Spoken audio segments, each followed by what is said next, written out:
Baik, Assalamualaikum warahmatullahi wabarakatuh.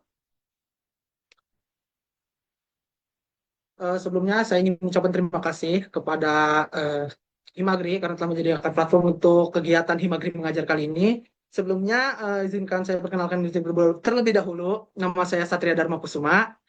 Eh, di sini saya akan menjelaskan mengenai uji korelasi person.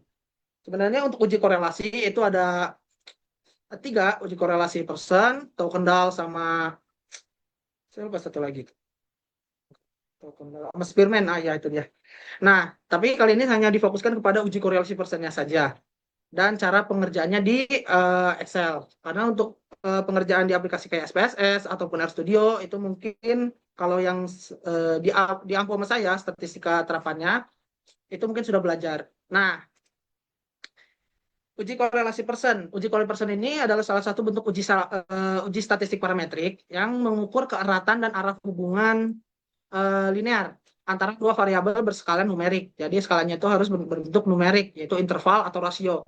Di mana hasil ujinya itu berupa koefisien korelasi yang nilainya itu berkisar antara -1 hingga 1. Di mana ini tuh kalau bukan.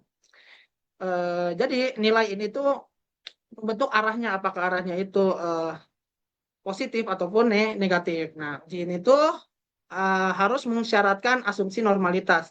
Jadi datanya itu harus diuji normalitasnya terlebih dahulu. Oke. Nah, metode ini tuh pertama kali dikembangkan oleh Carl Pearson pada tahun 1980-an, di mana Pearson ini membangun konsep berdasarkan ide awal dari Francis Galton tentang regresi dan pewarisan sifat. Jadi konsep ini tuh kemudian menjadi standar dalam mengukur korelasi data parametrik. Nah, penerapannya di agribisnis biasanya sih digunakan untuk data kontinu seperti mungkin kayak produksi, luas lahan, harga, sama biaya. Ataupun bisa kayak mungkin skor atau itu mungkin bisa. Nah, contoh kasusnya itu misalkan seperti mengukur keratan hubungan antara penggunaan dosis pupuk dan juga hasil produksi atau mungkin kayak melihat korelasi antara biaya produksinya dengan penjualan produknya. Oke.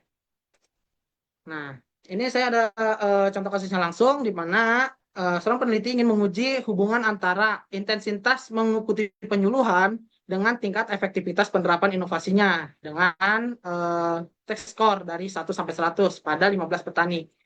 Di mana untuk variabel X-nya itu adalah intensitas penyuluhan dan variabel Y-nya itu berupa skor efektivitasnya.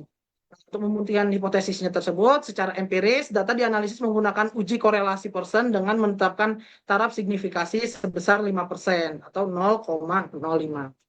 Oke, ini adalah datanya ya. Next. Nah, ini adalah rumus uji korelasi person, di mana untuk rumus korelasinya itu ada R N sigma XY min sigma X dikali sigma Y per akar N sigma X kuadrat dikurangi sigma X pangkat 2 N sigma Y min sigma Y kuadrat min sigma Y dipangkatkan 2. Nah, terus ada juga untuk uji signifikasi atau uji T-nya, yaitu untuk menentukan apakah hubungan tersebut itu signifikan di populasi jika kita hitung T-nya itu dibandingkan dengan T tabel. Nah, menentukan hipotesisnya itu di mana untuk H0 itu tidak ada hubungan signifikan antara intensitas penyuluhan dan efektivitas penerapan inovasi. Sedangkan untuk K1-nya jika RU lebih besar atau tidak sama dengan 0, itu ada hubungan signifikan yang dan positif antara intensitas penyuluhan dan efektivitas penerapan inovasi. Terus kita juga harus menentukan nilai kritisnya, di mana untuk menentukan nilai kritis pertama itu ada taraf signifikasi, terus ada derajat kebebasan dan juga tabel distribusi T. Nanti kita bakal cari juga. Nah, untuk rumus T-nya itu adalah T sama dengan R X Y, rho XY, akar N min 2 atau derajat kebebasan, dibagi akar 1 min R kuadrat. Oke, next. Nah, ini adalah langkah di Excel. Pertama, untuk step pertama, setelah tadi didapatkan datanya, itu harus kita buatkan lagi kolom-kolom berisi kayak X kuadrat, Y kuadrat, sama XY. Lalu dijumlahkan. Nah, terus kita cari jumlah keseluruhan nilainya, yaitu N. Kalau di sini kan adalah 15 jumlah datanya. Nah, untuk menghitungnya secara manual, itu kita harus mencari ada tiga hal. Pertama, kita mencari pembilangnya, mencari penyebut, dan kita akarkan penyebut tersebut baru kita bagi. Oke, kalau untuk rumus sendiri di Excel itu gampang, tinggal pakai Corel, langsung diblok saja itu biasanya udah langsung keluar untuk hasilnya. Mungkin saya bakal langsung ke ini kali ya, ke Excelnya. Nah, pertama-tama, seperti yang tadi saya katakan juga, ini harus kita buatkan dulu untuk kolom barunya, yaitu X kuadrat. Berarti tinggal kita pangkatkan saja. Misalkan yang ini kan 2, X-nya dipangkatkan 2. X.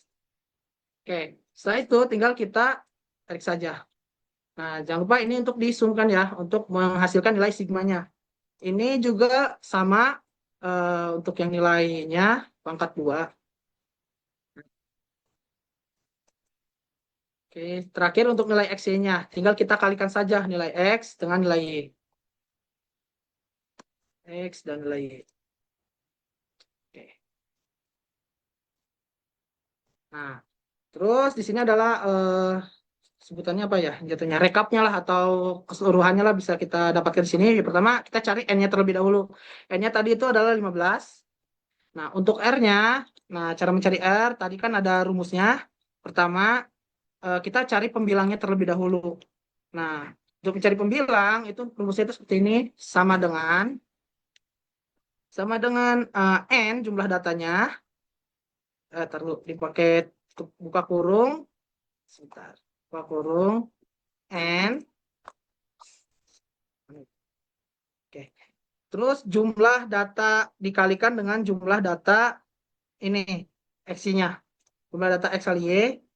Terus dikurangi, buka kurung, jumlah data X dikali jumlah data Y.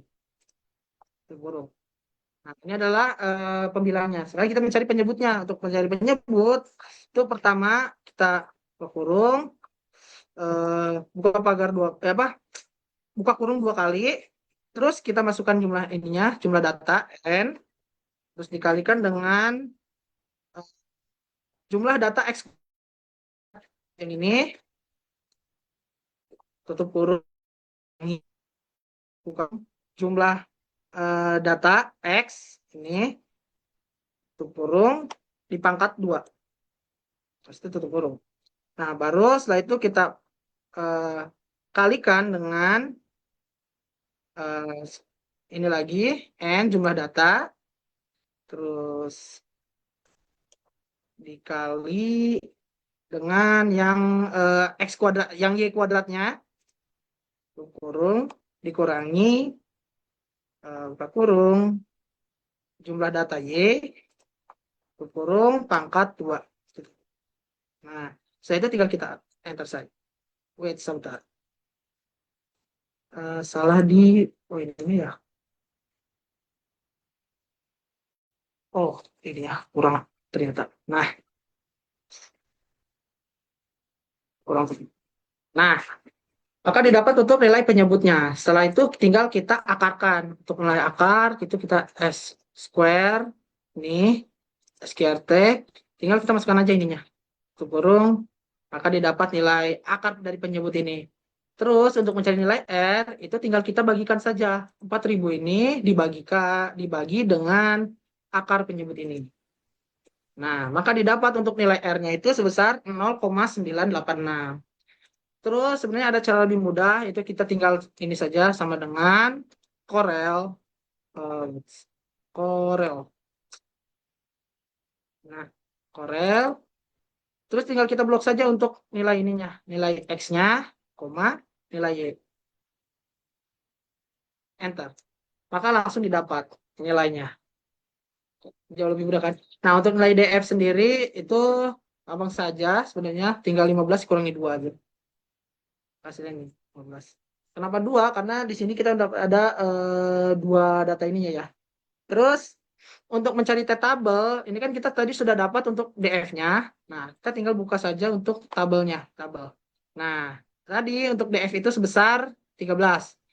Nah, untuk taraf signifikasi kita adalah 0,5, yang dipakai 1, ini masukkan ke dalam tabel. Nah, terus untuk kita hitung sendiri. Oh, mudah saja. Pertama itu tinggal kita kalikan nilai R dikalikan dengan square dari Arab Saudi kurung per square nilai R. Oh ya, ini dipakai kurung dulu ya. Pakai tanda kurung pangkat 2. Nah, maka didapat nilai T hitungnya itu sebesar 21,38. Ini adalah untuk mencari bagaimana pengujian korelasi persen di Excel. Nah, itu yang tadi. Next. Oh ya. Nah, setelah itu baru kita bisa interpretasikan di mana bisa yang kita interpretasikan pertama itu adalah kekuatan dan arahnya. Di mana nilai korelasinya yang sebesar 0,86 itu hampir mendekati 1. Jadi berada di rentang 0,8 sampai dengan 1 yang berarti hubungannya itu sangat kuat. Nah, karena nilainya positif, arah hubungannya itu berbanding lurus, bukan berbanding terbalik. Jika misalnya hasilnya itu minus, berarti dia berbanding terbalik. Nah, terus untuk keputusan ujinya, di sini kan kita tadi didapat nilai T hitungnya itu sebesar 21, sedangkan T tabelnya itu 1. Itu tuh jauh lebih besar daripada T tabel, berarti H0 itu secara tidak langsung tertolak. Dan maka dapat disimpulkan terdapat hubungan yang positif dan sangat kuat dan signifikan antara seberapa sering si petani mengikuti penyuluhan dengan efektivitas mereka dalam menyerap dan menerapkan inovasi pertanian tersebut. Jadi semakin tinggi intensitas penyuluhannya atau X-nya itu naik, maka efektivitas inovasinya juga itu akan semakin tinggi. Nah, mungkin itu apa lagi yang bakal saya jelasin. Oh, mungkin ada pengerjaan yang di Excel ini ya, yang menggunakan data apa ya sebetulnya. Data apa ya kan? Ya, data analisis. Nah, cara menggunakan data analisis ya pertama tuh kita kayak ini dulu ya, ke file untuk ngebukain dulu ke option, terus ke add in yang ini. Kita ini aja nih analisis toolpack-nya ke ini manage. Nah, exit add in yang ini terus go. Nah, di sini pakai yang analisis toolpack-nya, kalian checklistin aja. Oke. Nanti akan muncul di data di sebelah sini. Nah, ini juga kita bisa untuk mencari seperti t-testnya, t-test paired, ataupun mungkin kayak correlation-nya secara langsung, atau mungkin secara ke regressionnya untuk mencari beberapa nilai data. Misalkan ini tinggal kita row aja, yang ini misalkan, baru kita masukin lagi yang satu lagi. Setelah itu untuk koefisiennya itu yang 0, ini yang 95%, berarti 0, apa yang 5%-nya berarti kan hasil outputnya ini checklist juga normal probability plotnya untuk tahu apakah datanya normal atau tidak. Maka akan langsung muncul untuk nilainya. Nah, yang di sini kan hasilnya sama kan? Yang 21,37 ini hasilnya sama seperti yang ini, 21,38. Ini kan 27 itu karena lebih ke samping. Karena ini pun kalau ke samping kan hasilnya sama saja sebenarnya. Di mana ya saya lupa. Oh, di home. Nah, kan 3779 no, sama saja sebenarnya. Oke, mungkin itu saja yang bisa saya sampaikan.